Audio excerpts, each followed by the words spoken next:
오늘은 욥기 14장, 15장입니다. 14장은 욥의 말, 15장은 엘리바스의 말입니다. 우리가 지난주에 이제 욥이 12장, 13장에서 친구들의 말을 듣고 이제 그들에 대한 항변도 하고 하나님께 대한 탄식도 합니다. 처음에 한 것은 친구들에 대한 비판. 그러니까 하나님의 이름으로 마치 하나님이 말씀인 양 욥에게 말하지만 결국에는 그들이 욥에 대해서 제대로 알지 못하면서 욥을 정죄해버리죠. 너 죄인이잖아. 너 죄 지었으니까 이렇게 고통당하는 거야. 이 고통이 죄의 결과야 하며 이제 욥을 정죄해버리죠. 그러니까 하나님의 이름으로 너희는 지금 불의를 행하는 거다. 알지 못할 때에는 차라리 침묵하는 것이 지혜다. 이런 말을 합니다. 그러면서 인생은 너희가 생각하는 것처럼 그저 죄를 지으면 심판받고 의를 행하면 복을 받는 그런 단순한 원리로 돌아가지 않는다. 인생은 단순하지 않다. 하나님의 그 신비로운 주권 안에서 다양한 모습들이 나타나는데 어떻게 이거 딱 하나만 보고 모든 것을 맞다고 결정할 수 있느냐? 그럴 수 없다라는 거고요. 자신의 고통, 또 세상 모든 이치가 결국 하나님께로부터 나오기 때문에 욥은 하나님과 대화하기를 원하는 것이지요. 하나님 도대체 왜 나한테 이러십니까? 라고 이제 하나님만이 유일한 해답임을 알고 있기 때문에 하나님이 고통 주셔도 하나님께 나아가야 되는 그 이야기를 했고 오늘 마지막으로 이제 14장에서 이야기하는 것이죠. 여인에게서 태어난 사람은 생애가 짧고 그렇죠? 다 여인에게서 태어납니다. 남자도 여자, 여자도 여자. 결국 사람의 생명이라는 것이 70, 강건하면 80, 7, 80, 100년 넘게 사는 경우가 잘 없죠. 짧고 그리고 인생 어떻습니까? 걱정이 가득하며 또 인생은 꽃과 같이 화려할 때도 있지만 또 꽃과 같이 시들기도 하고요. 또 그림자같이 잠깐 생겼다가 해지면 사라지는 그림자처럼 그렇게 인생이 훅 지나갑니다. 이 이야기죠. 왜 이렇게 얘기하는 걸까요? 하나님한테 얘기하는 거죠. 하나님, 인생 보십시오. 이렇게 짧고 그냥 꽃과 같이 금방 끝나는데 꼭 이렇게까지 고통을 주셔야 합니까?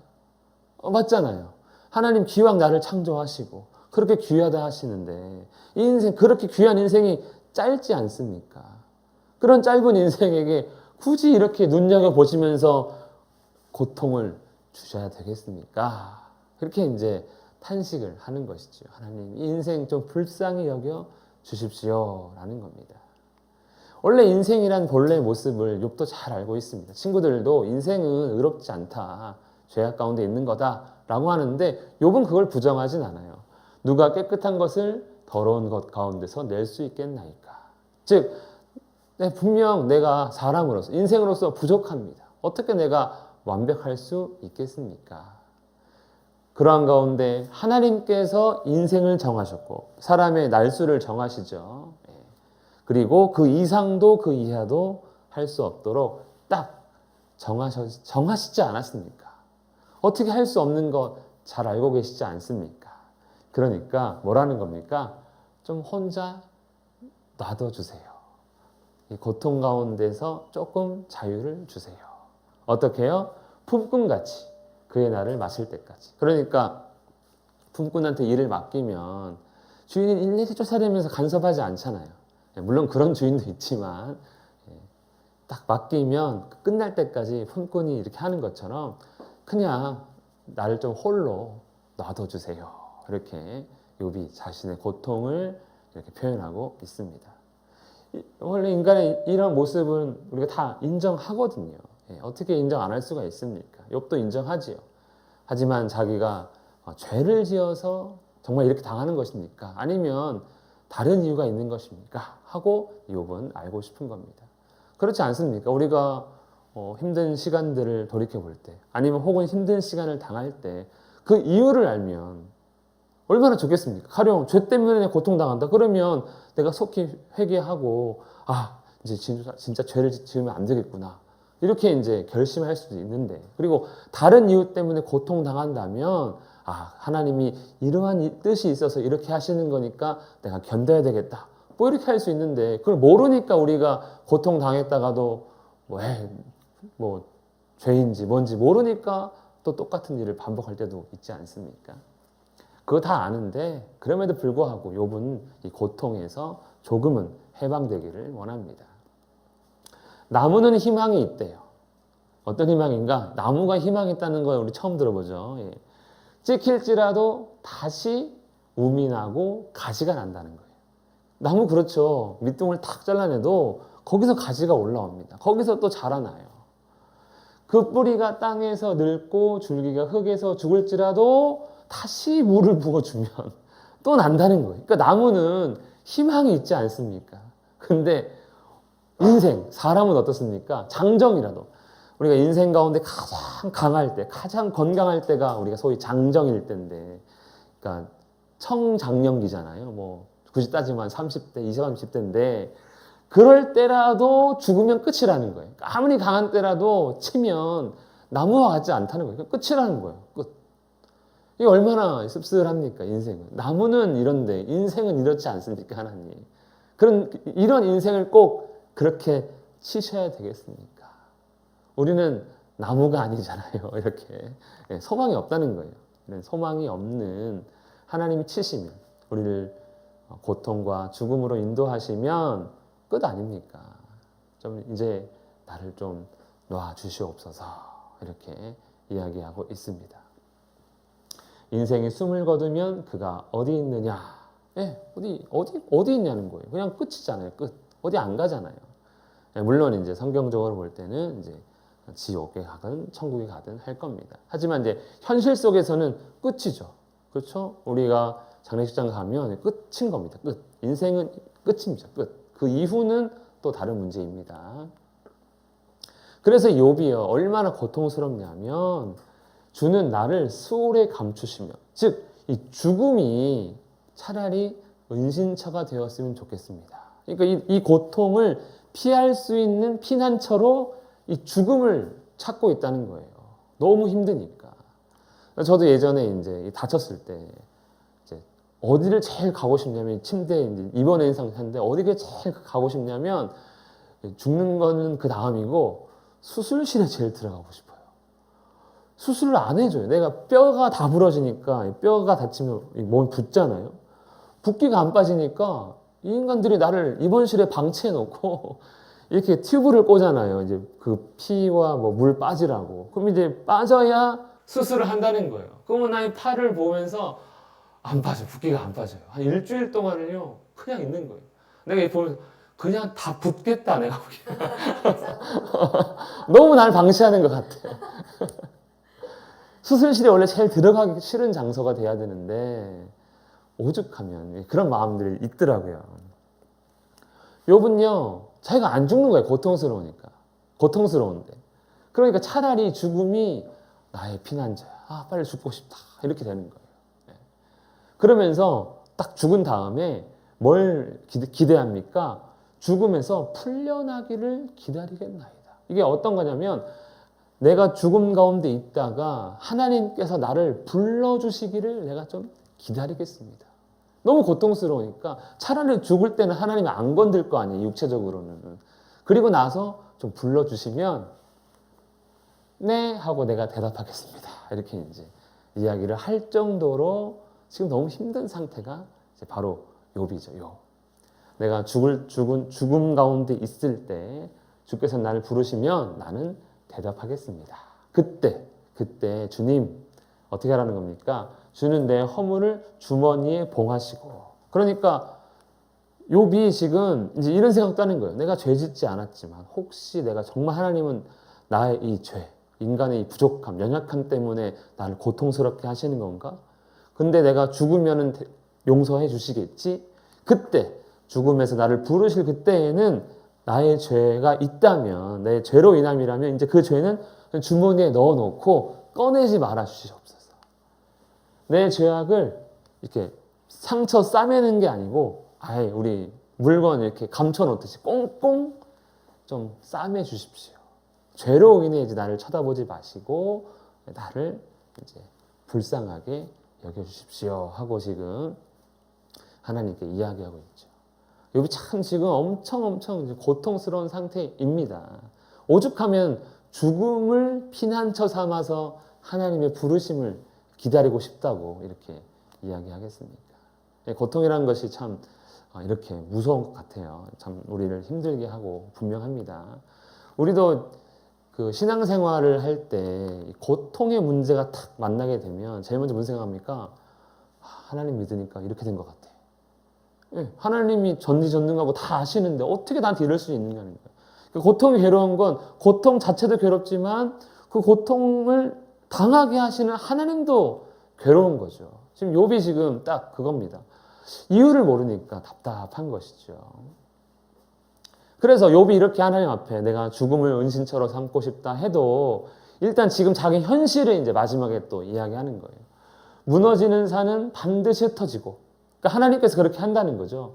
바위는 그 자리에서 옮겨가고, 그러니까 우리가 산, 바위 항상 그 자리에 있는 것 같아도 시간이 지나면 결국 어느 순간 산이 낮아져 있고 바위가 그 자리에서 사라지는 것처럼 하나님은 결국 인간의 이 소망을 끊는다는 거예요. 그러니까 죽음에 이르게 된다는 거예요. 죽음에 이르도록, 그러니까 죽음에 이르게 하셨다는 것이죠. 물론 우리가 성경 전체적으로는 죄로 인한 죽음이지만 욥 개인적인 입장에서는 어떻습니까? 결국 자기가 하나님은 그냥 인생을 결국 죽음으로 인도하시는 분이구나. 고통당하고 있으니까 이렇게 이제 느껴지는 겁니다. 자신의 절망을 표현하고 있습니다. 고통이 끝나지 않으니까 이제 그런 것이죠. 그러니까 고통이라는 것이 끝이 보이면 조금만 참자, 조금만 더 견디자인데 끝이 보이지 않으니까 결국 죽음까지 나를 그냥 몰아가시는 거구나 이렇게 이야기하고 있습니다. 그래서 결국에는 죽는 자는 어떤 존재인가? 죽는 자는 결국 죽음을 당하면은요 그의 아들들이 존귀하게 되어도 모르고 그의 아들들이 비천하게 되어도 모르고 그냥 죽는 자에게는 아픔과 슬픔뿐이다. 뭐 없다는 거예요. 뭐 소망도 없는 거예요. 뭐 그 이후의 일들 그거 상관없지 않느냐. 그냥 죽는 자에게는 죽은 자에게는 그자 뭐 자식들이 잘 된다 하더라도 아무 의미 없고 비천하게 되더라도 또 아무 영향이 없다는 거죠. 그냥 애곡과 슬픔뿐이다. 아픔과 슬픔뿐이다. 이렇게 이제 아주 현실적으로 죽음과 인생과 죽음을 이야기하고 있습니다. 그러니까 결국 하나님께 하나님 나 좀 봐주세요. 죽으면 이렇게 되는 거 아닙니까? 잠깐이라도 이 고통에서 벗어나게 해주시고 이 고통 왜 당하는지 좀 이야기하고 싶습니다. 대화하고 싶습니다. 라는 의미로 이렇게 하는 것이죠. 하나님 앞에서의 인생은 결국 죽음 아닙니까? 그러니 좀 긍휼히 여기셔서 좀 대답해 주시고 나를 좀 보살펴 달라고 잠시라도 좀 여기서 나를 건져 달라고 이야기하고 있습니다. 욥이 처절하게 지금 하나님께 대답을 한 것이지 이야기를 하고 있죠. 하나님께서 이제 응답 딱 해주면 좋은데 여기서 누가 대답합니까? 엘리바스가 다 애끼 이 녀석아 이렇게 하는 거죠. 엘리바스가 이제 욥의 이 말을 들었습니다. 12, 13, 14장 아주 긴 이야기를 엘리바스가 또 말도 안 끊고 잘 들어줬어요. 아마 이런 거예요. 도대체 이 녀석이 무슨 소리 하나 보자. 회개는 하는가 보자 하는 건데 엘리바스가 듣다 보니까요. 결국 욥이 한 말이 뭡니까? 나는 죽음도 잘 알고 있고 인생도 잘 알고 있고 하나님에 대해서 잘 알고 있다는 듯 얘기한다는 거예요. 그가 듣기에는 기분이 나쁜 거예요. 왜? 저 죄인 보게. 지가 죄 지어놓고 방귀 낀 놈이 성낸다고. 아니 지가 죄 지어서 고통당하는데 왜 내가 고통당하냐고. 왜 내가 죽음을 경험하면서 이렇게 슬퍼야 되냐고. 왜 내 인생이 이렇게 허무하냐고. 내가 왜 죽음을 은신처로 갖고 죽음을 은신처로 삼고 싶다고 막 이렇게 하는 게 아주 꼴사나운 거죠. 지혜로운 자가 어찌 헛된 지식으로 대답하겠느냐. 즉 네가 말한 거 다 헛된 지식이야. 지혜로운 자는 그런 얘기하지 않는다. 그러면 이 엘리바스의 기준에서 지혜로운 자는 어떤 얘기를 하겠습니까? 그렇죠. 네가 지혜롭다면 네 자신을 속히 깨닫고 하나님 앞에 회개했어야지 이런 쓸데없는 얘기를 잔뜩 해 이렇게 얘기하는 거예요. 우리 좀 뭐 표현한다면 주둥이를 함부로 놀려 입이 터져 있다고 다 말하는 거냐 뭐 이렇게 얘기하는 거예요. 무익한 말로 지금 네가 말하냐 아무 쓸데없는 말이다 이렇게 이제 이야기합니다. 참 맞죠. 위로해주러 왜 온 건지 모르겠어요 정말. 와 정말 지금 욥 외모만 보더라도 지금 막 살이 썩어지고 막 톡 치면 죽을 것 같은 이제 외모를 하고 있을 텐데 그거 보면서 끝까지 회개 안 하네 참 못됐네 이러고 있는 거예요. 그래서 그가 듣긴 이런 겁니다. 너를 정죄하는 것은 내가 아니다. 욥은요 지금 친구들이 자기를 정죄하고 있다고 생각하잖아요. 너희가 하나님의 이름으로 나를 정죄해 그게 죄야 이렇게 하고 있잖아요. 근데 이제 엘리바스는 이런 겁니다. 우리가 정죄한다고? No. 네 입으로 네가 정죄, 네 입이 네가 죄인이라는 증거야. 네가 죄인이 아니라면 그런 말을 하지 않을 수가 없어라는 거예요. 어떻게 너는 하나님께 항변할 수가 있고 하나님의 이 심판을 네 죄가 아니라고 부인할 수가 있느냐? 그럼 하나님이 틀린 거냐? 뭐 이렇게 이제 자기들은 이해가 되는 것이죠. 그러지 않겠습니까? 엘리바스의 생각이 확고하니까 욥이 말하는 거 다 이제 말도 안 되게 들리는 거죠. 아마 우리도 그럴 때 많아요. 특히 자녀들이 뭐 잘못했는데 내가 보기엔 잘못했어. 근데 자기들은 막 아니라고 나 잘못한 거 없어 막 그러면 매를 더 들죠. 해초리 더 들 때가 있잖아요. 사실 부모로서 잘 모르는 부분도 있으니까. 엘리바스가 딱 그런 모습으로 지금 욥에게 나가고 있습니다. 잘못했다고 해 그냥 쓸데없는 소리 하지 말고 그냥 빨리 삭삭 빌어 이렇게 이야기하고 있습니다. 지금 너는 네가 말하면 말할수록 죄가 드러나는 거야. 너의 교만이 나타나는 거야. 너의 죄 있음이 드러나잖아. 조용히 해 이렇게 이야기하는 것이죠. 하나님의 오묘하심을 네가 들었느냐? 지혜를 홀로 가졌느냐? 야 여기 있는 사람이 너보다 부족한 것 같으냐? 너만 잘났냐? 너만 아냐? 우리 너 정도는 네가 아는 거 우리도 다 알고 있어. 근데 너는 죄인이잖아. 죄가 없는 게 아니잖아. 하면서 이제 이야기하는 것이죠. 우리 중에는 머리가 흰 사람도 있고 이게 무슨 의미입니까? 뭐 흰머리 있다고 자랑하는 게 아니라 그렇죠? 지혜. 이 흰머리는 성경 안에서 지혜를 상징하거든요. 오랜 시간 동안 살아온 연륜 이런 걸 의미하는데 우리 중에 너보다 훨씬 많은 사람이 있다. 이런 지혜로운 사람이. 네 아버지보다 나이 많은 사람도 있다. 그러니까 소위 말하는 우리가 살아온 시간이 경험이고 지혜잖아요. 그게 굉장히 중요한 재산 아닙니까? 예. 그래서 우리 뭐 그런 얘기도 하잖아요. 이 나이로 돌아갈래 그러면 저도 지난번에 한번 얘기했지만 지금 아는 거 갖고 돌아가면 가겠다. 근데 아무것도 모르던 때로 간다면 안 간다. 왜? 이 경험을 무시할 수가 없거든요. 너는 지금 젊잖아. 이렇게 우리가 나이 많은 사람, 지혜로운 사람 이렇게 많은데 너만 지혜롭다고 여기느냐? 라는 것이죠. 우리식으로 표현하면 뭡니까? 머리에 피도 안 마른 것이 지가 잘났다고 하네. 이런 거예요. 너 몇 살이야? 너 나이 몇이야? 내가 너보다 밥그릇을 먹어도 몇 그릇 더 먹었는데. 이렇게 이제 연륜으로 욥을 누르려고 하고 있습니다. 욥의 말도 틀린 게 없는 거죠. 사실 그가 죄가 없다면 죄 없이 당하는 고난이라고 생각한다면 틀린 게 없거든요. 그러니까 이제 죄 없다고 여기지 않고 죄 있다고 여기는데 그런 이야기를 하니까 조용히 해라. 너 헛똑똑이다. 연륜으로 우리보다 네가 더 똑똑하냐? 이렇게 얘기하고 있습니다. 그러면서 하나님의 위로와 은밀하게 하시는 말씀이 내게 작은 것이냐? 그러니까 하나님이 욥을 위로했다는 거예요. 하나님께서 욥에게 말씀하셨다는 거예요. 그런 적이 있습니까? 우리 욥기 1장, 2장에서 하나님께서 이제 욥을 시험하라 하셔가지고 사탄이 욥을 시험했습니다. 그리고 욥이 이제 완전히 막 넉다운 돼가지고 막 죽기 직전 일보예요. 그래서 탄식하고 친구들 찾아와가지고 말 한마디씩 하고 있습니다. 하나님이 위로한 적이 없어요. 맞죠? 욥이 고난 당한 이후에 아직 하나님 등장한 적이 없습니다. 하나님 말씀하신 적이 없어요. 그런데 엘리바스의 말을 보면요 있다는 거예요. 그러면 하나님의 위로, 하나님 말씀 뭐라는 겁니까? 그게 그 자기들의 위로, 자기들이 이렇게 찾아와 주고 이 더럽고 추한 죄인 앞에 찾아와 주고 또 진리를 전해줬으면 야, 네가 그걸 받아들이고 감사하면서 회개해야지 이렇게 표현하는 겁니다. 작은 거냐? 우리가 하나님을 대신해서 널 찾아와서 이렇게 위로하고 말씀 증거하는 것이 작은 거냐? 자기들이 지금 하나님의 말씀이라는 거예요. 자기들이 하나님의 위로가 된다는 거예요. 와, 대단한 거죠. 대단한 자신감이죠.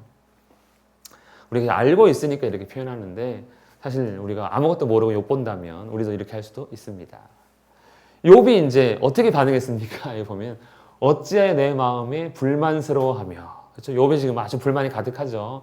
이것도 친구라고 차라리 아무 말도 안 하면 도움이라도 되지. 내 눈을 번뜩거리며 이게 뭡니까? 쫙 째려보는 거예요. 진짜 니들이 쫙 째려본다는 거예요.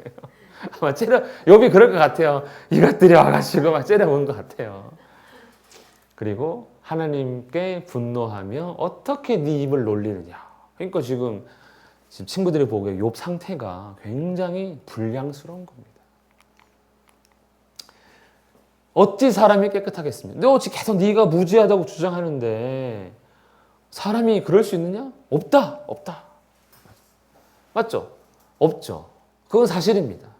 문제는 이제 상대가 욥이라는 게 문제가 되는 거예요. 그런데 이거 맞는 말이잖아요. 누구에게나 동일한 말이에요. 욥도 아까 고백했잖아요. 사람이 어떻게 깨끗한 것, 더러운 것에서 어떻게 깨끗한 것이 날 수 있겠느냐. 그러니까 내가 하나님 앞에 부족한데 맞습니다. 나 부족합니다. 어떻게 내가 하나님보다 더 깨끗하다고 할 수 있겠습니까? 불가능하죠. 이건 이제 인정해요. 그런데 이제 엘리바스의 말, 이게 문제예요. 이런 뒷말이. 하나님은 거룩한 자들을 믿지 아니하시나니 이렇게 표현하고 있어요. 하나님이 사람을 믿지 않는다. 그러면 믿을 수도 있다는 겁니까? 그게 좀 불가능해요. 왜냐하면은 우리가 믿는다, 안 믿는다는 표현은요, 그 미래에 대한 불확실성 때문에 믿고 안 믿고 하는 거예요. 그러니까 지금 요 현실의 모습을 보고, 얘는 이렇게 자기가 말한 거 잘 지키고 책임 있게 행동하고 약속도 안 늦고 하는 거 보니까 얘가 다음에 뭐 한다고 하면, 그건 믿을만 하겠네. 그러니까 이 미래를 알지 못하니까 현실을 보고 믿는 거예요. 그러니까 우리가 하나님 믿는 방식이 그런 거죠. 하나님께서 이 땅에 행하신 일들을 기록한 성경을 보면서 하나님은 말씀하시면 1.1획도 변함없이 다 이루시네. 그러면 예수 그리스도를 통해서 우리를 영원히 구원하시고 하나님 나라로 인도하신다 약속하셨으니까 그것도 하시겠네 하면서 이제 믿게 되는 거거든요. 이제 굳이 이성적으로 설명하자면. 근데 하나님은 다 아시잖아요. 어떤 일을 계획하시고 자기가 본인이 계획하시고 종말까지 다 계획하시는 그분께서 마치 미래를 모르는 것처럼, 그래서 하나님의 백성들 혹은 천사들을 믿지 않는다? 이상한 표현이 되는 거예요. 가만히 보면 하나님 다 아시거든요. 믿고 안 믿고가 아니라 그냥 하나님 맡기시고 안 맡기시는 거거든요. 그가 불순종할지 알아도 순종할지 알아도 그냥 하는 건데, 하나님은 천사들도 안 믿어. 하물며 사람 믿겠느냐? 이렇게 표현하는 거예요. 좀 이상한 거죠. 아주 인간적으로 하나님을 이해하고 있습니다. 그렇죠? 우리가 다른 사람 믿지 마. 사람 믿을 게 못 돼. 이렇게 이제 표현하는데 마치 하나님도 사람을 그렇게 대한다는 거예요. 하물며 사람 깨끗하지 않은 사람을 하나님이 믿겠느냐? 네 말을 하나님이 받아주시겠느냐? 뭐 이렇게 이제 말도 안 되는 소리를 말 잘 하는 것처럼 이야기하고 있습니다. 하늘이라도 그가 보기에 부정하거든. 하나님은 그렇게 말씀하신 적이 없거든요. 하늘을 보좌 삼아서 계신 분이 그럼 그 부정한 발을 이렇게 딱 밟고 있다는 겁니까? 그건 아니거든요. 근데 엘리바스의 말을 이런 생각 없이 그냥 읽으면 그렇지. 하나님은 거룩하지. 그렇지. 인간을 믿어서는 안 되지. 이렇게 되는데 하나님께서 아들 죽이셔가지고 인간을 구원하시기까지 하셨잖아요. 그러니까 이제 엘리바스의 말이 헷갈리는 게 뭡니까? 맞는 말 플러스 적당히 이상하면서 맞는 말 같은 말. 그러니까 이제 보면 그렇지 하는 건데, 사실 생각해 보면 우리가 이런 말을 또 잘 하는 거죠. 우리의 생각이 마치 지극히 성경적인 양 다른 사람한테 얘기하는 경우도 있습니다. 사람이 깨끗하지 않는데 어떻게 하나님께서 사람을 용납하시겠느냐? 너를 어떻게 용납할 수 있겠느냐 하는 거예요. 그렇죠? 그래서 욥에게 이런 말을 하고 싶은 거죠. 무죄를 주장하는 것 자체가 죄악이다. 너 죄 없다고 계속 얘기하는데 그게 죄야 라고 말합니다. 무죄를 주장하는 게 죄가 되면은 희한하죠. 진짜 무죄면 어떡하려고, 맞죠? 그러니까 이 엘리바스의 말이 이상한 거죠. 근데 사실 우리가 하나님 앞에서 저 죄 없습니다 라고 말하는 것을 우리가 이렇게 본다면 어쭈 저것 봐라, 지가 죄 없다 그러네? 이렇게 이제 판단할 거란 말이에요. 그러니까 딱 지금 엘리바스는 이제 그렇게 욥을 보고 있습니다. 내가 엘리바스가 이렇게 말하는 것은요, 자기 생각이 아니라는 거예요. 잘 들어라. 이거 내 생각이 아니야. 이건 뭡니까? 이거는 우리 조상들이 전해준 전통인데 심지어 검증된 아주 순수한 전통의 진리라는 거예요. 내가 지금 이제 말할 건데 지혜로운 자들이 전하여 준 것인데 외인은 그들 중에 왕래하지 못하였다. 즉 내가 지금 너한테 하는 이 진리, 이 순수한 지혜는 외인들의 생각이 들어온 게 아니야. 아주 순수하게 지켜진 그러한 전통과 진리라는 거예요. 그게 뭐냐? 결국 악인은 고통당하다 죽는다 이겁니다. 그러니까 응보사상을 똑같이 또 얘기하는 거예요. 그런데 이 응보사상을 좀 받아들여라. 악인의 심판을 네가 좀 받아들여라. 이거는 뭐 다르게 어느 날 갑자기 나타나는 게 아니라 아주 오랫동안 이 땅 가운데 일어난 진리다, 진리. 이렇게 얘기하는 거죠. 맞는 말이긴 한데 또 틀린 말이거든요.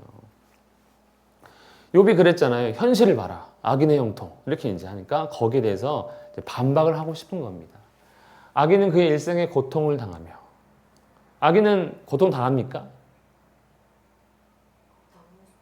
당하기도 하고 안 당하다가 잘 살다가 그냥 꼴까닥 죽는 사람도 있잖아요. 그렇죠? 그의 귀에는 무서운 소리가 들리고 이게 이제 자기가 죄를 지었기 때문에 왜 죄진 뭡니까? 때린 사람은 발 못 뻗고 자고 맞은 사람 발 뻗고 잔다고.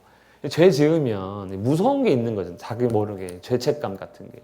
그래서 무서운 소리가 들린다는 거예요. 두려움이 있다는 거예요. 그러니까 악인들은 고통당하고 고통 가운데 또 두려움을 느끼고 그리고 칼날이 숨어가지고 악인을 딱 기다리고 있다는 거예요. 즉 우리가 보기 악인이 겉으로 보기에는 번듯해 보여도 그들의 속 고통당하고 두려움 가운데 있고 그 다음에 자기에 대한 어떤 공격하는 여러 가지 가운데 지금 무서워하고 있다는 거예요. 그리고 그는 헤매며 음식을 구하여 이르기를 어디 있느냐 하며 즉 음식도 구걸해야 되고 이런 이제 악인에 대한 이야기를 쭉 하고 있습니다. 그러니까 지금 보기에는 네가 보기에 현실적으로 괜찮아 보여도 결국 그들은 무너지고 있어. 이렇게 이야기하는 것이죠. 그러니까 지금 욥에 대한 말을 반박을 하고 싶은 거예요. 반박을. 그런데 이런 거죠. 근데 너는 봐라. 너는 지금 다 이루어졌잖아. 이 악인이 당해야 할 고통이 너한테는 현실이 되었잖아. 이게 지금 너야. 너는 악인이야. 이렇게 엘리바스가 말합니다. 이는 왜 그럼 욥을 계속 악인이라고 합니까? 그의 손을 들어 하나님을 대적하며 욥이 지금 하나님을 향해 하나님과 좀 대화하고 싶습니다. 이렇게 했잖아요. 그게 이제 엘리바스가 보기에는 야 저것이 하나님을 향해서 삿대질하네 이렇게 이제 보이는 거예요. 하나님을 향해서 지금 자기가 똑똑하다고 네가 지금 지혜롭다고 하나님께 따지고 있는 거냐 이렇게 이제 보인다는 거예요. 그러한 것이 다 악인의 특징이다. 그래 너도 악인이다라는 거예요. 악인의 특징. 그는 부여하지 못하고 악인은 결국에는 이제 재산을 다 빼앗기고 땅에서 증식되지 못하고 번성하지 못하고 근데 지금 욥의 재산 다 사라졌죠. 자녀 다 죽었죠. 그러니까 지금 욥 이야기를 살짝 욥만 이름 안 넣었지 욥 이야기처럼 한 다음에 결론이 이거죠. 그가 스스로 속아 허무한 것을 믿지 아니할 것은 허무한 것이 그의 보응이 될 것임이라. 이게 무슨 말이냐면 그가 스스로 속는다는 거예요. 뭐에? 자기 지혜에. 그러니까 지금 욥은 자기가 죄로 인한 게 아니다 하면서 막 항변하고 있잖아요. 막 탄식하고 있잖아요. 그거 네가 너 지혜롭다고 스스로 생각하고 있지. 그것 때문에 네가 임마 허무한 것 허무해질 거야. 너의 그 허무한 지혜가 너에게는 고통이 될 거야. 대가를 치르게 될 거야. 하면서 너의 그 스스로 믿고 있는 것들, 그게 너를 스스로 파멸하게 할 거야. 욥의 지혜에 대해서 지금 허무한 거다라고 이제 이야기하고 있습니다. 욥이 모르니까 아니야, 그거 네가 지금 말하는 그 자체가 허무한 거야. 너 계속 그거 주장하면 그것 때문에 네가 망한다. 이제 이렇게 이야기하는 것이죠. 우리 이제 살다 보면 다 그런 얘기 들으세요. 헛똑똑이 자기 무덤 자기가 판다고. 예. 저도 많이 듣거든요. 내가 막 열심히 막 뭐 잔머리 써가지고 뭐 해. 왜 망해? 그게 다 그런 거잖아요. 그거 실컷 잘 읽었다가 저것만 되면 남은 이제 좀 상황 좋아질 거야. 더 악화되죠. 예. 지금 딱 그 얘기 하는 거예요. 무슨 소리, 너 지금 이거야 하는 거예요. 지금 욥의 상태는 이런다는 겁니다. 그러니까 그들이 보기에 악인이 안 망한다고? 아니야. 악인은 이런 상태야라는 거야. 그의 가지가 푸르지 못하리니. 이제 가지가 났어요. 그럼 이제 푸르게 이파리 열리고 뭐 열매 맺어야 되는데 가지가 난 것까지가 지금 딱 악인이 번성해 보이는 모습이라는 거예요. 열매 맺지 못해. 이렇게 얘기하는 거예요. 욥한테. 그리고 포도 열매가 열렸어요. 그러면 이제 설 익은 거 먹으면 막 엄청 시고 맛 때가리 없고 막 할 거 아닙니까? 익기 전에 떨어져. 그러니까 포도 열매가 열리는 걸 보면서 야, 악인이 저렇게 번성해? 번성한 악이 현실에서는 악인이 번성한다 이렇게 했잖아요. 근데 그들은 아니야. 그거는 포도 열매가 열렸지만 익기 전에 떨어지는 거 똑같을 거야. 그러니까 그들은 그저 포도 익지 않고 다 떨어지게 될 거야. 악인은 이렇게 망할 거야. 감람꽃 같이 꽃 떨어진 같을 거야. 꽃이 피지면 금방 떨어질 거야. 악인은 그런 거야. 네가 현실에서 악인이 번성한다고? 아니야. 그들은 그냥 이런 가지, 포도, 감람꽃 같은 거야. 이렇게 이제 이야기하면서 결국 욥의 주장이 헛되다고 이제 반박을 하고 있는 겁니다. 그들은 재난을 잉태하고, 즉 그들이 겉으로 보기엔 괜찮아 보이지만 재난이 그 안에 이미 있고 결국 죄악을 낳게 될 것이고, 그리고 그들이 지금 잉태하는 그게 마치 뭔가 번성하는 것처럼 보이지만 결국 그것 때문에 망하는 거야. 이렇게 하면서 이제 욥이 말한 현실적인 악인의 번성에 대해서 이렇게 설명하고 있습니다. 그럴듯하죠. 그럴듯하긴 합니다. 맞죠? 악인은 결국 성경적으로는요, 결국 죽음을 당하고 그들일도 다 죽음 당하고, 요한계시록 기준으로 보면 첫째 사망을 당하고 또 둘째 사망을 당해서 불못에 떨어져요. 결론은 똑 맞아요. 하지만 이게 지금 욥에게 이렇게 말하고 있다는 것이죠. 그러니까 우리도 인생에서 하나님을 안다는 지식으로 많은 사람들에게 말을 할 때 이렇게 상처될 수 있는 말들을 할 수 있음을 우리가 좀 조심해야 됩니다. 틀린 말, 이게 맞는 말이지만 또 틀린 말이 된다는 거예요. 그래서 이제 엘리바스의 말은요, 내가 지금 너에게 해주는 말은 다 검증된 진리야. 악인의 최후는 심판이야. 이렇게 말을 합니다. 하지만 문제는 뭡니까? 욥이 악인인가? 이게 이제 문제죠. 욥이 악인이 아니기 때문에 지금 엘리바스의 말이나 소발의 말이나 빌닷의 말에 문제가 있고, 그들이 또 하나님의 이름, 하나님 말씀인 양 하지만 그들이 말하는 것을 찬찬히 살펴보면 하나님은 알지 못하고 그냥 전통, 그냥 너 고통당해? 그럼 죄 지었네. 뭐 이런 식으로만 판단한다는 거예요. 그래서 이제 문제가 되는 것이죠. 그러니까 그 사람을 잘 알고 또 모르겠으면 차라리 침묵하면서 함께하고, 이런 것이 오히려 더 지혜가 될 수도 있음을 보게 됩니다. 그런데 이제 마지막에 엘리바스가 도대체 욥한테 왜 이렇게 말을 이렇게 하는 겁니까?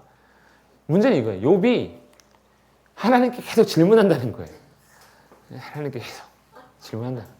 하나님 왜? 하나님 왜? 해서 이걸 한다는 거예요. 그러면 이제 자기들이 보기에 이거 굉장히 괘씸해 보이는 거예요. 이거 아주 그냥 불신자네 이렇게 되는 거예요. 그런 거 있잖아요. 여러분들도 말씀 듣다가 뭐 궁금해서 묻고 싶어. 뭐 하고 싶어. 목사님한테 약간 이건 따지고 싶을 때가 있어. 말하면 됩니까? 안 됩니까? 안 돼요. 안 되잖아. 왜 안 됩니까? 되죠. 공적으로 이렇게 사람 많은 데서 딱 해가지고 내가 좀 망신 줘야 되겠어. 딱 이게 아니라 진짜 목사님 저는 이 말씀이 좀 이해가 안 되고 궁금합니다. 그러면 찾아올 수 있잖아요. 그러니까 목양실 입고 한 거 아닙니까? 할 수 있는데 지금 딱 엘리바스가요. 욥의 하나님을 향해서 욥을 말하는 것을 보고 저것 봐라. 저것이 겁대가리 없이 버르장머리 없이 저것이 믿음 없이 하나님의 원리를 무시하고 이렇게 한다는 거예요.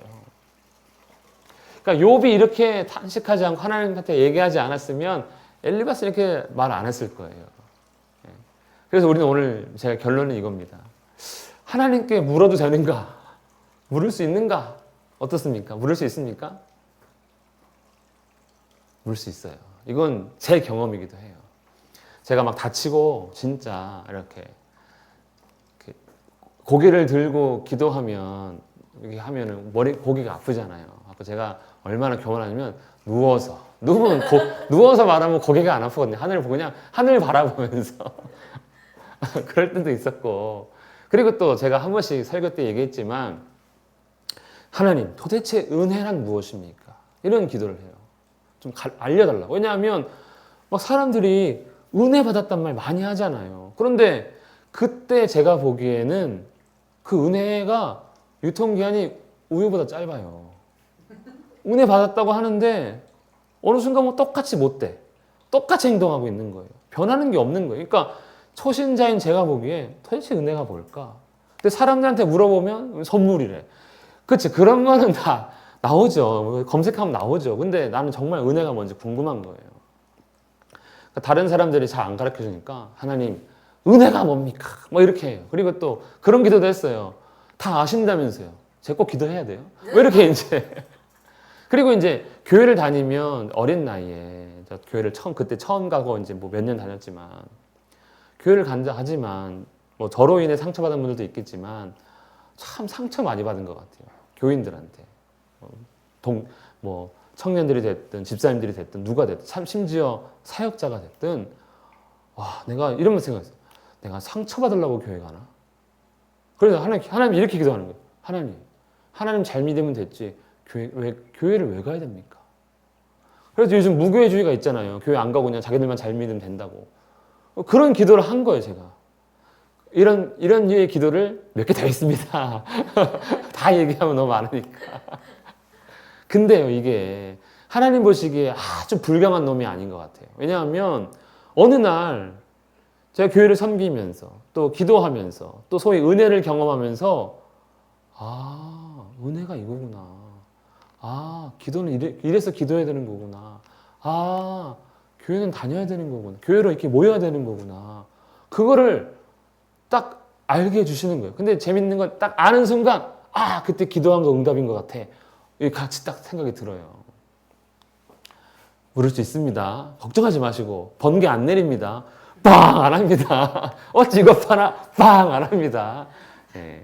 욥처럼 우리 하나님께 탄식할 수 있고 물을 수 있고 또 약간의 좀 버르장머리 없어 보여도 하나님 다 이해하실 거라고 저는 생각합니다. 왜? 고통당하고 있으니까.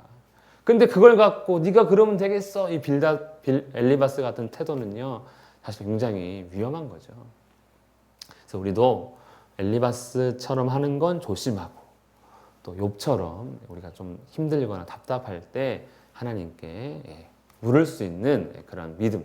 하나님께 묻는다는 건요. 그만큼 하나님에 대한 믿음이 있다는 또한 증거이기도 하니까 많이 물어보시면 오히려 좋을 것 같습니다. 여기까지 하겠습니다.